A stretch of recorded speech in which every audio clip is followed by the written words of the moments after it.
ज्ञानेश्वर मिटगुले. आपल्या समोर आज ज्ञानेश्वर मुलगुले आपल्याकडे आलेले आहेत आणि तुम्ही आता जी काही आपली प्रार्थना असते त्याचं रेकॉर्डिंग सरांनी केलेलं आहे.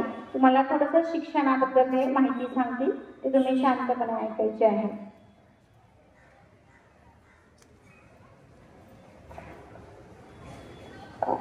ज्ञान दिल्याने ज्ञान दिल्याने ज्ञान वाढते, ज्ञान दिल्याने ज्ञान वाढते, त्या ज्ञानाचे मंदिर हे सत्यशिवा होणं सुंदर हे. सुंदर अशा कन्या विद्यालयाच्या गुरुजनांना वंदन करून तुम्हा बाल विद्यार्थिनींना ज्ञानेश्वर मिटगुलेचा मनापासून मनपूर्वक नमस्कार. मुलींनो, जीवनामध्ये यशस्वी होण्यासाठी माणसाजवळ आत्मविश्वास हवा. माणसाजवळ आत्मविश्वास हवा आणि तो आत्मविश्वास मिळवण्यासाठी थोडा तरी संतांचा आणि शिवरायांचा इतिहास त्यात हवा. जगावं कसं, जगावं कसं आम्हाला छत्रपती शिवरायांनी शिकवलं, मरावं कसं हे शंभूराजांनी शिकवलं, आणि वागावं कसं हे संत समाज सुधारकांनी शिकवलं. आजकाल काय झालं मॅडम, मी महाराष्ट्रभर फिरतोय, मुलांची वेगळी समस्या आहे, मुलींची वेगळी समस्या आहे.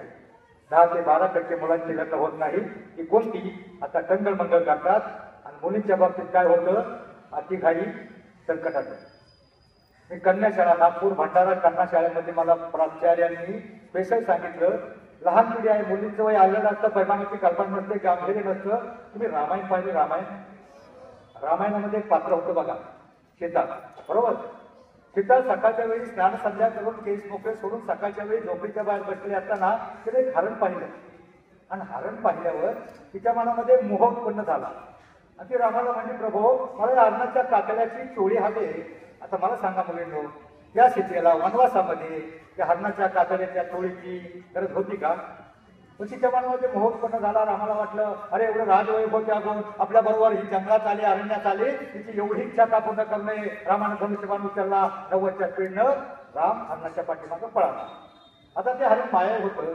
रावणाच्या मामानं मारीच नावाच्या राक्षसाला हरणाचं रूप घेतलं होतं. ते झाडाच्या आदृश्य झालं. ठरल्याप्रमाणे त्याने रामाच्या ओरडण्याचा आवाज काढला. तो आवाज सीतेनं ऐकला, आणि सीता लक्ष्मण म्हणजे, भाऊजी धावा, त्यांच्या जीवाला काय ते धोका आहे. लक्ष्मण म्हणला, नाही माते, असं काही होऊ शकणार नाही.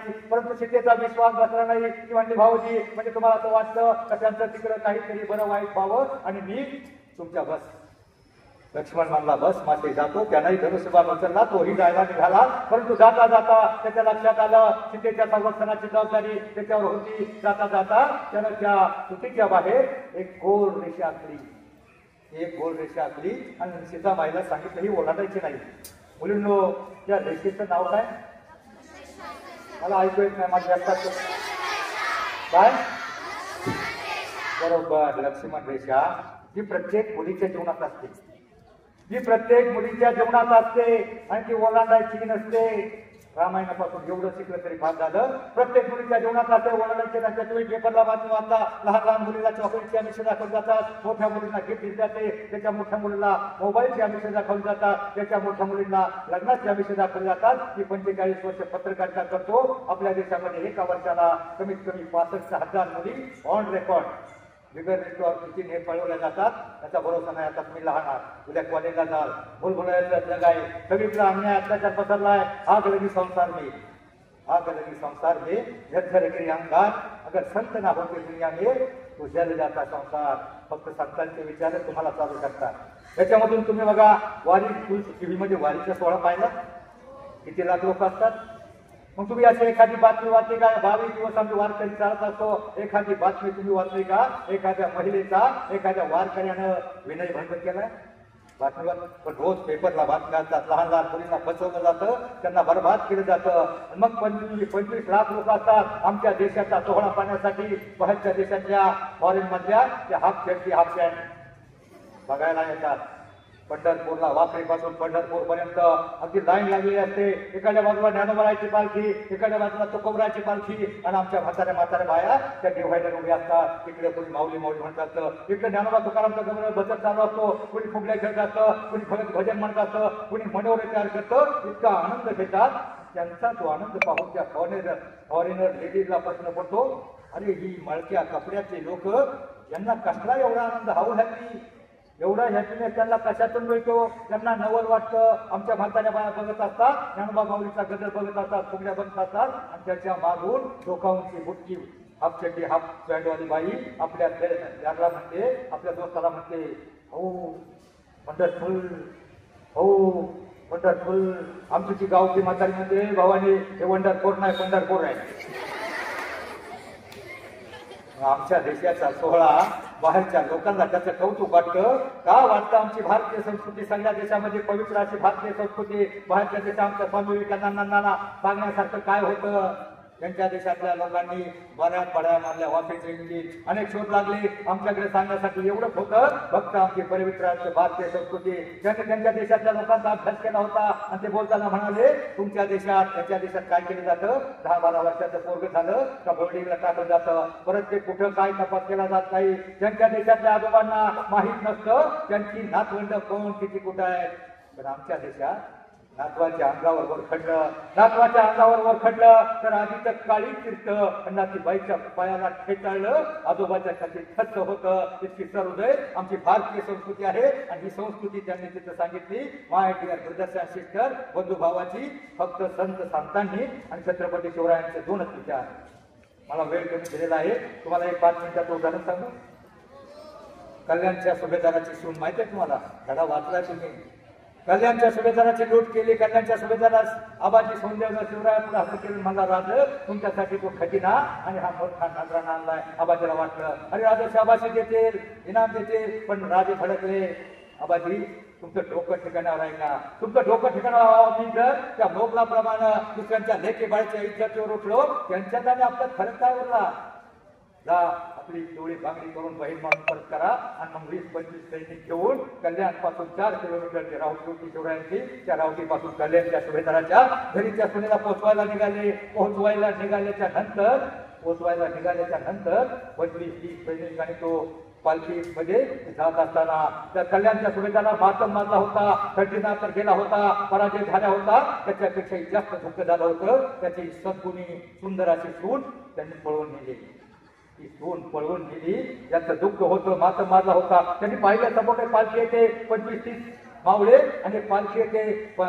30-40 सैनिकांना तलवारी उघडल्या, धावत त्या पालखीकडे पळाले आणि त्या मावळ्यावर तलवारी घाव घालणार तो सुभेदाराची सून खाली उतरली, म्हणजे भैया मत मारो नहीं, शिवाजी भगवान है, शिवाजी गॉड है, उसने मुझे कुछ नहीं किया, अपनी बहू बेटी बनाकर 22 तक मुझे रिहा कर दिया. पण मग ती शिवाजीचं वर्णन केल्यावर त्या मोगलाच्या एका सैनिकाला वाटलं, अरे आमच्या इकडं परिस्थितीला परत सोडलं जात नाही, आता राजानं परत सोडलाय. त्या मोगलांच्या सैनिकाला अभिमान वाटला आणि त्यानं गर्जना दिली, छत्रपती शिवाजी महाराज की. एक 23 वर्षाची मुलगी ग्रॅज्युएट झाली होती, MA झाली होती आणि तिची निवड झाली होती संशोधनासाठी. आणि ती खेडेगावची शिक्रापूर जवळ एक 15 किलोमीटर खेडेगाव आहे. त्या खेडेगावातली टॅलेंटेड मुलगी, तिची निवड झाली आणि निवड झाल्यावर ती पुढे निघाली, मुंबईला गेली. पण पुण्याहून तिथून शिक्रापूर पुण्याहून मुंबई 5 तासाचा प्रवास. सकाळी 7 ला निघाली, 12 वाजता मुंबईमध्ये पोहोचली. मुंबईमधून टॅक्सी केली, तिथं सगळे कागदपत्र फोटो दिले आणि ते लेटर घेतलं. बाहेरच्या देशात संशोधनासाठी तिला अनुदान मिळालं होतं, निवड झाली होती. तिनं ते लेटर घेतलं. लेटर घेतल्याच्या नंतर ती मागं निघाली, परंतु दुर्दैवानं सपोरीच्या घाटामध्ये गाडी पंक्चर झाली आणि 4-5 तास असेच गेले. शेवटची बस पुण्यावरून रात्री 10 वाजता होती. त्याला पुण्यामध्ये पोहोचायला 10 वाजले. बस निघून गेली होती. येणाऱ्या थांब्याजवळ ती उभी राहिली, केविलवाण्या चेहऱ्यानं. तिच्या सुदैवानं एक ॲम्ब्युलन्सवाला नगरकर जात होता. त्याला पाहिलं, एक मुलगी थांबली. त्याला म्हणलं, क्या बेटी क्या हुआ? तो म्हणलं, तो मुस्लिम समाजाचा होता. आपला कुछ नाही, घरी गाडी होत गई. आणि मग त्यानं त्याला घेतलं, शिक्रापूरला सोडलं. तिथून तिचं घर होतं 15 किलोमीटर अगदी आळरानाला. आणि मग तिथून कसं जायचं हा प्रश्न. रात्रीचे 11:30 वाजले होते की तिच्या घराच्या रस्त्याला बाजूला एका लाईटीच्या खांबळ्याखाली उभी राहिली. खांबळ्याखाली उभी राहिल्यावर ती पाहत होती, आता तिच्या नशिबानं कोणी येते किंवा काय. पण तिच्या नशिबानं तळेगाव शेजारच्या गावामध्ये हरिनाम सप्ताह चालू होता. एक 23 वर्षाचा गब्बर तरुण तिथून येत होता.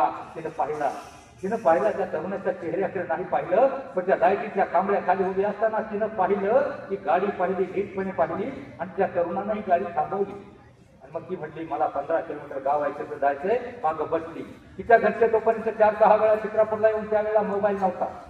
ही 20 वर्षापूर्वीची गोष्ट आहे. नाहीतर तिने सांगितलं असतं, पप्पा आय एम सेट. पण त्यावेळेला मोबाईल नव्हता.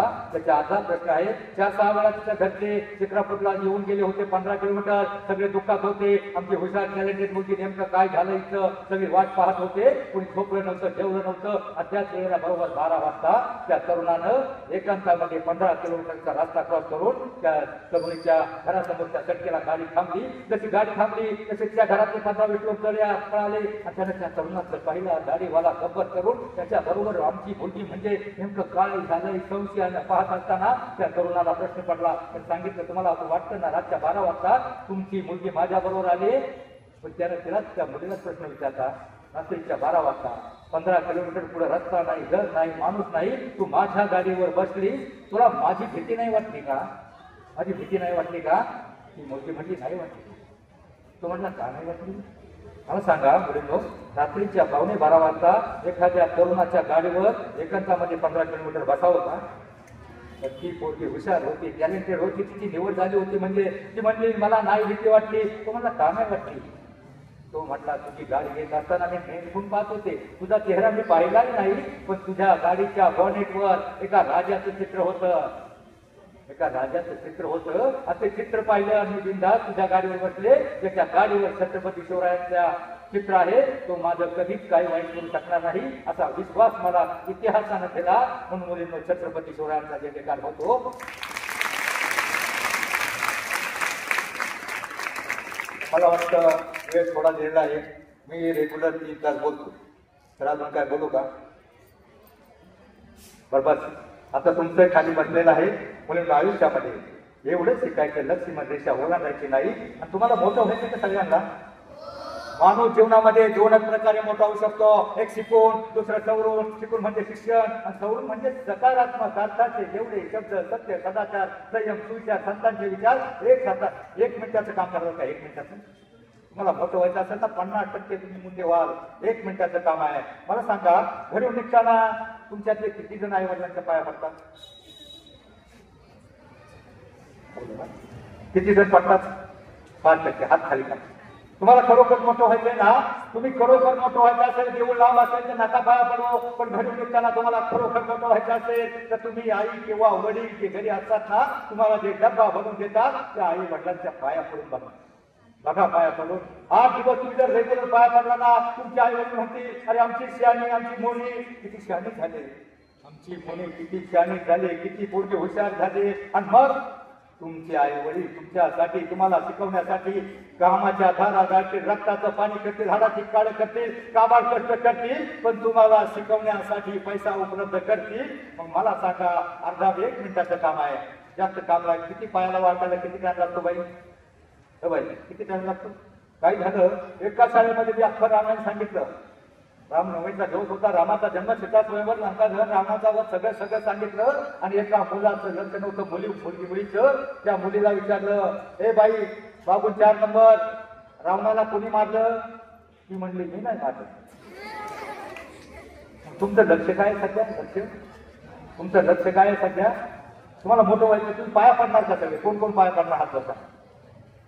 धन्यवाद. एवढं जरी झालं तरी माझं इथं आल्याचं सार्थक झालं. तुम्ही झाशीच्या राणीच्या लेकी आहात, तुम्ही जिजाऊच्या लेकी आहात. त्या जिजाऊने शिवाजी तर घडवले, छत्रपती संभाजीराजे सुद्धा घडवले. तुम्हाला असं वाटत असेल, अरे आमच्या घरची दारावर आम्हाला किती दुःख, किती अडचणी. अहो, छत्रपती शंभूराजे इतक्या अडचणी आहेत का तुमच्याकडे?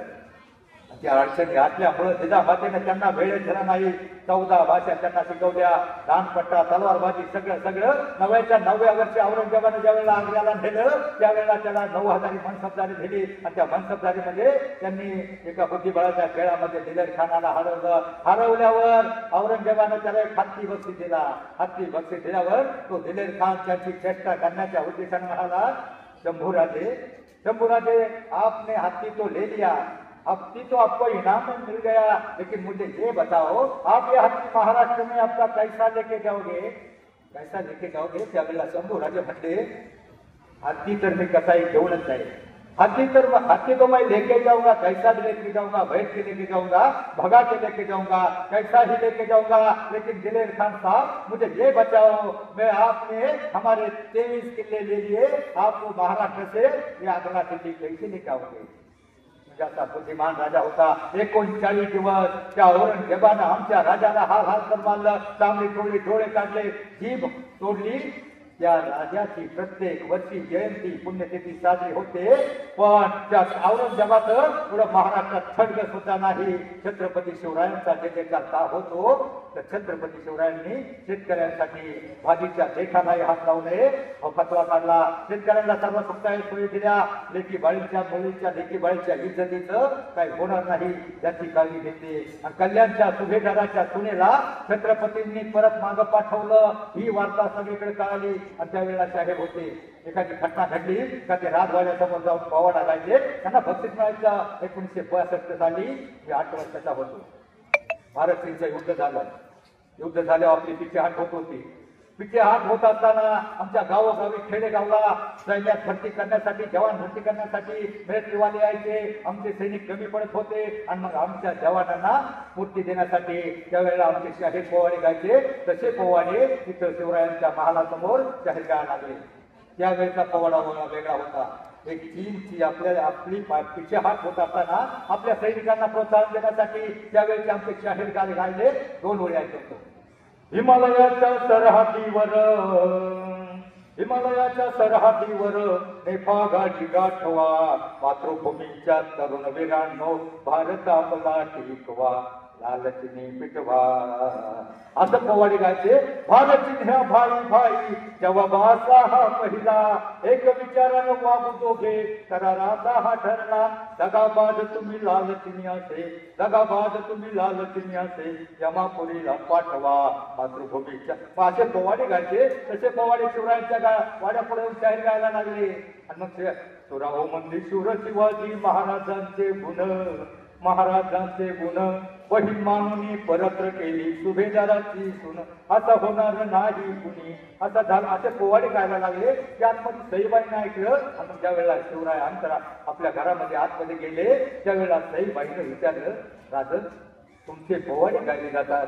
सुभेदाराची सुंदर अशी सून तुम्ही बहीण मानून परत्र केली. तिचं सौंदर्य पाहून राज तुम्हाला काही तिच्याविषयी वाटलं नाही का? तुमच्या मनामध्ये तिच्याविषयी काही प्रेम वाटलं नाही का? त्यावेळेला शिवाजीराजे म्हणले, सई प्रेम हे दिसण्यावर नसतं. प्रेम हे दिसण्यावर नसतं. प्रेम हे असण्यावर असतं. प्रेम हे सौंदर्यावर नसतं, रूपावर नसतं, तिच्या गुणावर असतं. खरं प्रेम तुला माहीतच नाही. खरं प्रेम कुणाचं कुणावर असतं? आईचं लेकरावर, गाईचं वासरावर, सैनिकाचं देशावर आणि शेतकऱ्याचं काळ्या मातीवर असतं ते खरं प्रेम. मुलींनो ते प्रेम तिथे काही नसतं. त्या प्रेमाचा एक सोपा शब्द निघालाय. मुलींनो तुम्ही पुढे कॉलेजला जाल, एक फसवा शब्द निघालाय. पाश्चिमात्य संस्कृतीचा आपल्याकडं पाश्चिमात्य संस्कृतीची घोडदौड चालू आहे. एक फसवा शब्द निघालाय. त्या फसव्या शब्दाला कधी भूल नका. मी जुना बिकॉम यात आहे. परंतु एक फसवा शब्द मला त्या वाक्यातलं एक वाक्य त्या वाक्याला तुम्ही विसरू नका. तुम्ही कॉलेजला गेल्यावर एखादा हिरो तुम्हाला भेटेल आणि तो तुम्हाला तो इंग्लिश मधला फसवा शब्द तो प्रेमाला टाकायला वापरतात. तो तुम्हाला म्हणेल आय काय येऊ. एखादा जर म्हटला कॉलेजला गेल्यावर मोठं झाल्यावर एखादा जर तुम्हाला म्हटला काय येऊ तर त्याला सांगायचं तुझी आय तुझा बाप माझ्या आई बापाकडे घेऊन ये आणि मग ठरवू. मुलींनो तो फसवा शब्द असतो. हा सगळीकडे भडका उडालाय. रस्ता फार खातखळग्यात आहे. आयुष्य फार बरबाद होण्याच्या मार्गावर आहे. सगळीकडे वनवा फडकलाय. म्हणून मुलींनो रस्ता खातखळग्याचा चालताना जपून टाका पाऊल. जपून टाका पाऊल. कारण प्रत्येक वाट सारखी नसते. जपून ठेवा विश्वास. कारण प्रत्येक माणूस आपला नसतो. जपून घ्या निर्णय. कारण प्रत्येक पर्याय योग्य नसतो. जपून ठेवा आपलं मन. एक फक्त आपला असतं मनाचा ब्रेक, उत्तम ब्रेक. आणि मनाला ब्रेक लावण्याचं काम, या वेगवान अशा मनाला ब्रेक लावण्याचं काम आमचं फक्त संतांचं साहित्य होतं. आमचा हरिपाठ होतो प्रत्येक गावामध्ये. 7-8 माणसं इकडे उभी असतात. 7-8 माणसं त्या बाजूला उभी असतात. एक म्हणतो हरिमुखी म्हणा. दुसरा म्हणतो पुण्याची गणना कोण करी. आणि मग अशा प्रकारे त्या वेळेला त्याच्यामध्ये चित्त, बुद्धी, स्थिर, एकाग्र, पवित्र, शांत होते. म्हणजे त्याच्यात देव होतो. देव तुमच्यातच आहे. तुमच्यातला देव जागे करण्यासाठी हरिपाठातला एक 38 नंबरचा अभंग आहे. आयुष्यामध्ये पाठ करा. आणि सावता महाराजांचा अभंग आहे कांदामुळा भाजी. सावता महाराजांची अवघी विठाई माझी माहिती तुम्हाला. कांदामुळा भाजी अवघी विठाई माझी, चतुर्वेची कोथंबीरी, अवघा झाला माझा हरी, मोठ नाडा विहीर दोरी, अवघी व्यापिली पंढरी, सावता म्हणे केला मला विठ्ठल पायी गोविला झाला. सावता महाराजांचा देव, त्यांचं गाव जवळ पंढरपूरपासून 25 किलोमीटर, ते पंढरपूरला गेले नाही. आपल्या शेतामध्ये काम करता करता ते भजन करायचे, देवाचं नाव घ्यायचे. त्यांनी आपला देव कामामध्ये पाहिला. आता मुलींनो, माझ्या एकाच प्रश्नाचं उत्तर द्या. सावता महाराजांनी आपला देव आपल्या कामामध्ये पाहिला, मग तुमचा देव सध्या कशामध्ये आहे? टीव्ही मध्ये, मोबाईल मध्ये, अभ्यासामध्ये. बरोबर. अभ्यास. मुलांना विद्या हे गरिबाचं धन आहे. विद्या हे गरिबाचं धन आहे, श्रीमंतांचा अलंकार आहे. असं धन आहे जगातला कोणताही चोरता तुमच्यापासून फिरवून घेऊ शकत नाही. तुमच्याकडे 100चे नोट असले, एखादा 2 ठोके देऊन काढून घेऊ शकतो. तुमच्या डोक्यात 29चा पाडा, एखादी कविता असली, कुणी काढून घेऊ शकत नाही. त्यामुळे कोणतीही बहुमजली 10-15 मजली इमारती असतात. कोणतीही बहुमजली उत्तुंग इमारत उभारण्यासाठी पाया पक्का असावा लागतो. 10वीपर्यंत शिक्षण तुमच्या जीवनाचा पाया आहे, तो पक्का करण्यासाठी प्रयत्नांची पराकाष्ठा करा. मुलांना शिक्षण म्हणजे सुखावरून स्वर्ग, योग मेल्यावर स्वर्गात जाण्याची इच्छा व्यक्त करतात. शिकला सवरलेला माणूस या पृथ्वीतलावर स्वर्ग उभा करू शकतो. इतकी ताकद या शिक्षणामध्ये आहे. तुम्ही कोणत्या घराण्यात जन्माला, तुमच्या हातात नाही. मला सांगा, भारताच्या राष्ट्रपती काय नाव त्यांचं?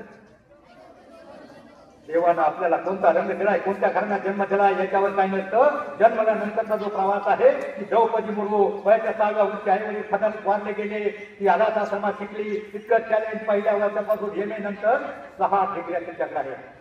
आणि म्हणून त्याला राष्ट्रपती बनवलं. तिचा कलर पाहून बनवलं नाही, तिची जात पाहून बनवलं नाही. म्हणून तुमच्यातला प्रत्येक जण मोठा होऊ शकतो, आणि ते फक्त शिकून सवरूनच मोठा होऊ शकतो. त्या सध्याच्या कासवाच्या गोष्टीप्रमाणे तुम्ही नियमित रोजच्या रोज अभ्यास, संमत ग्रहपाठ केला तर तुम्ही ही जीवनाची चॅलेंज घेतणार आहात. त्या मुंगीप्रमाणे तुम्हाला या विद्यालयामध्ये ज्ञानाचा साठा करायचा आहे. मित्रांनो, तुम्हाला माझा वेळ संपत आलेला आहे. फक्त तुम्हाला मी एवढं सांगतो, शिकून म्हणजे शिक्षण, आणि सवरून म्हणजे सवरून म्हणजे चांगल्या प्रकारे वागून, संतांच्या विचारानं वागून तुमच्यातला प्रत्येक जण मोठा होऊ शकतो. तुम्हाला हा विश्वास येतो. तुम्ही पाखरं पाहिजे, पाखरांना पुढे खाद्य असतं, घर असतं, पाणी असतं, धान्य असतं, तरी पाखरं उडत जातात. एखाद्या लहानसा झाडावर बसतात, फांद्या वागतात. पाहणाऱ्याला वाटतं अरे पाखरं पडते किंवा काय. परंतु मुलांच्या पक्ष्यांना फांदी तुटण्याची भीती नसते. कारण त्यांचा त्या फांदीवर नसून पंखावर आपला विश्वास असतो. त्यांचा त्या फांदीवर नसून आपल्या पंखावर विश्वास असतो. तुम्ही स्वतःमध्ये आत्मविश्वास निर्माण करा. तुमच्यातला प्रत्येक जण मोठा होऊ शकतो. पी.टी. उषा, त्याला शाळेचा फार कंटाळा होता. ती खेळाकडे 7वीला 5वीला असताना ती शाळा सोडून खेळाकडे जायचे. शिक्षकांनी तिला शोधायला पाठवल्यावर शिक्षकाला पाहिल्या होती धोरणावर धूम पळाल्यावर त्या शिक्षकाने तिच्या बापाला भेट घेतले. दुसऱ्या वर्षी सांगितलं तिला शाळेत आणून घाला, तिला आम्ही बनवतो. आणि तीच मुलगी शाळेमध्ये, तालुक्यामध्ये, जिल्ह्यामध्ये, आपल्या राज्यामध्ये पदक मिळवलं. आंतरराष्ट्रीय स्पर्धेमध्ये तिचं पदक फक्त 9 सेकंदानं हुकलं. परंतु तिने हार मानली नाही. ती दररोज प्रॅक्टिस करायला लागली. ह्या गावापासून त्या गावापर्यंत 5 मुलींना कंटाळा आला का? काय मी काय सांगत होतो आता? पी.टी. उषा ह्या गावापासून 5 किलोमीटर, तिकडे परत 5 किलोमीटर येतात. एक दिवस काय झालं, तिथं 2 वर्ष झालं अंतर तुटत नव्हतं. एक दिवस त्या गावाकडे गेली. त्या गावातून जशी भागत फिरली तशी त्या गावातल्या 10-15 कुत्र्यांची कळवण लागली होती. कुत्र्यांची भांडणं पाहिजे ना. ती कुत्र्यांची कळवण लागली होती. ती जशी मागं फिरली तशी ती कुत्री तिच्या मागं लागली. आणि मग तिचे गुंगाट पळाली, संगाट पळाली, झिंगाट पळाली. 9 सेकंद थोडा 15 सेकंद सोडले आणि पहिलं पदक भारताला सगळं जगामध्ये मिळलं. हे कशामुळे मिळलं? ते कुत्र्याच्या घाट पळाली. मुलींनो, तुमच्या मागं कुत्र लागलेलं नाही, पण करिअरचं कुत्र. तुम्हाला करिअर करायचं आहे. तुम्ही सावित्रीबाई राणे, तुम्ही तारा राणे आहात, तुम्ही जिजामाता आहात, तुम्ही सावित्रीबाई फुले आहात. मला सांगा, सावित्रीबाई फुलेंनी, मला एक प्रश्न, सावित्रीबाई फुले आणि महात्मा ज्योतिबा फुले यांच्या मुलाचं नाव काय? छत्रपती संभाजीराजे नाही, छत्रपती शिवाजीराजे यांच्या दोन्ही मुलांची आणि सुनांची नाव काय?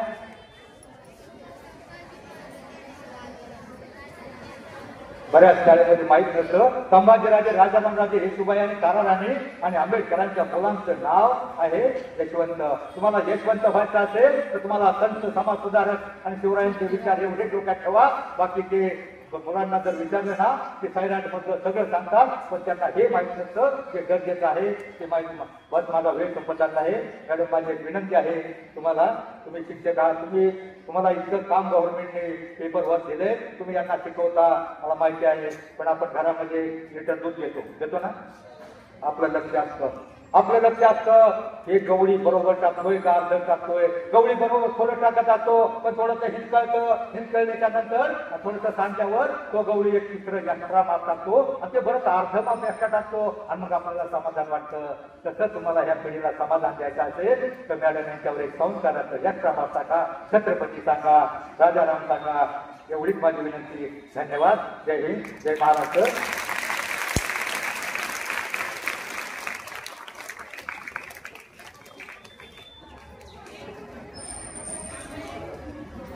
मुलांनो, तुमची ही युट्यूबला प्रार्थना टाकली जाईल, आता ही कसं आलंय माहीत नाही, परंतु तुम्हाला प्रार्थना जर आवडली तर शेअर करायला बाकी काय सांग.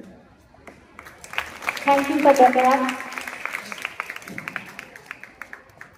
प्रार्थनेला आपण सगळ्या मैदानावर हजर झालो, आम्ही सगळे शिक्षक बंधू भगिनी हजर झालो आणि इथे एक वेगळं दृश्य आपल्याला पाहायला मिळालं की एक सर आलेले आहेत, त्यांचं व्हिडिओ शूटिंगचं स्टँड आहे आणि ते व्हिडिओ शूट करत आहे. सगळ्यांना प्रश्न पडला की अरे नक्की चाललंय काय. आणि जेव्हा आपली प्रार्थना झाली, सगळं शूटिंग झालं आणि त्यांनी जे व्याख्यान सुरू केलं मुलींनो, खरोखर आपणा सर्वांना मुलींना हे व्याख्यान अतिशय महत्वाचं आणि मोलाचं आहे. तुम्ही सगळ्यांनी अगदी मन लावून ते व्याख्यान त्यांचं ऐकलेलं आहे की म्हणजे तुमची काय आहे, तुमची सध्याची गरज काय आहे, तुम्हाला काय शिकायला हवं आहे आणि तुमच्यावर संस्कार कसे झाले पाहिजेत. हे सर्व हे जे सिनियर असे वरिष्ठ लोक आहेत ना, ह्या सगळ्यांना खूप काळजी लागलेली आहे की तुमच्या ह्या पिढीची, की समाज फार बिघडलेला आहे. जेवढा समाज पुढे गेलेला आहे तेवढे धोकेही आजपर्यंत आपल्याला दिसतात आणि हे धोके कधी बंद होतील त्यासाठी आपण विचार पण करू शकत नाही. म्हणून आपण स्वतः सगळ्यांनी, जसं सरांनी सांगितलं बिलकुल सर, की आपण जिजाऊ झालं पाहिजे, रमाई झालं पाहिजे, सावित्रीच्या लेखी आहोत आपण आणि आपण कुठंही डगमगलं नाही पाहिजे. आणि त्यासाठी जी आत्ता येऊ घातली पाश्चिमात्य संस्कृती आपल्या सर्वांना वेळ लावलेला आहे, त्या पाश्चिमात्य संस्कृतीला आपण दूर हाकलून दिलं पाहिजे आणि जी आपली भारतीय संस्कृती आहे ती आपण स्वीकारली पाहिजे. हे सगळी उत्तम उदाहरणं देऊन मिडगुले सरांनी आपणा सर्वांना मार्गदर्शन केलेलं आहे. अगदी म्हणजे पोवाडे गाऊन, मोठमोठ्या राजांची उदाहरणं देऊन, शिवाजी महाराजांचे पोवाडे गाऊन आणि त्यांचा असा भारदस्त आवाज, ती खरंच आपणा सर्वांना त्यांनी अगदी मोहून टाकलं. तर अशा या प्रसिद्ध असलेले व्याख्याते श्री मिडगुले सर आज आपल्या कन्या विद्यालयात उपस्थित राहिले आणि त्यांनी तुम्हा सर्व मुलींना खूप बहुमोल असं मार्गदर्शन केलं. त्याबद्दल कन्या विद्यालय तसेच आपल्या विद्यालयाच्या सन्माननीय मुख्याध्यापिका सौ परदेशी मॅडम, आदरणीय पर्यवेक्षिका सौ मेमाने मॅडम आणि आम्ही सगळे शिक्षक बंधू भगिनी आणि आपल्या आजच्या कार्यक्रमाच्या सर्वात प्रमुख श्रोत्या म्हणजे आपल्या सगळ्या ह्या तुम्ही विद्यार्थ्यांनी, आम्हा सर्वांतर्फे सर आपलं खूप खूप आभार. त्यानंतर मिडगुले सर, आमच्या मुली कशात कमी नाही आहेत, अगदी त्या सगळ्या प्रकारच्या म्हणजे राख्या बनवतात, बेटिंग बनवतात, गणपती बनवतात, पाककला बनवतात. अशा या सुगरणी आमच्या सगळ्या मुली आहेत. तर त्यातीलच एका मुलीने बनवलेले हे ग्रेटिंग आदरणीय मुख्याध्यापिकांनी त्यांना सुपूर्द करावं अशी मी त्यांना विनंती करते.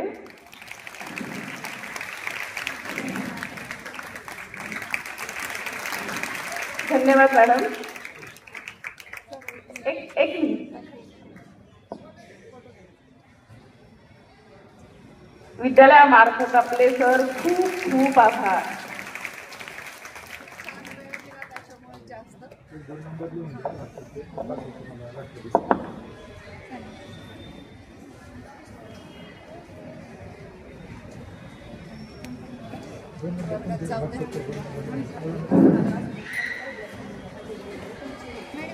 पहिलं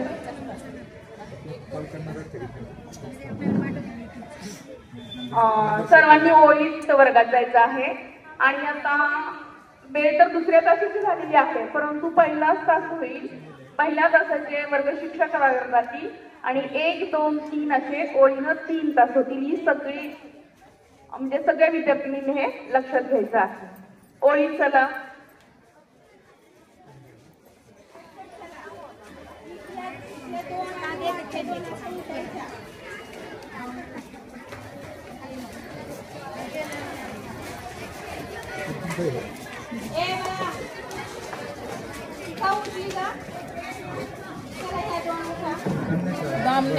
चला उठा तुमच्या मुली आणि पटापट चला.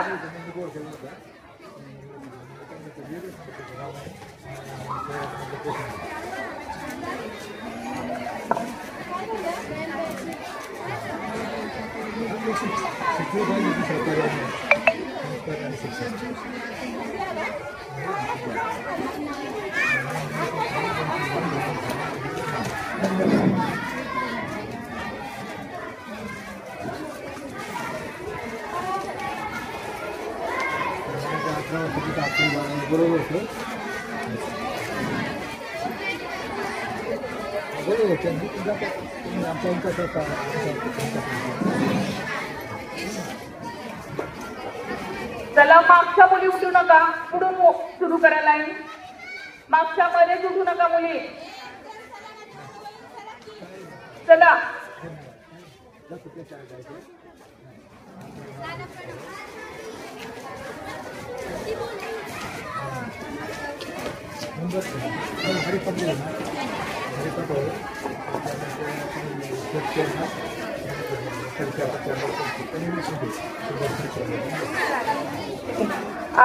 सर्व लेडीज महिलांना विनंती आहे की 1-2 मिनिटासाठी मॅडमच्या ऑफिसमध्ये जमा व्हायचं आहे. पाठवतो तुम्हाला 2 दिवसात पाठवतो.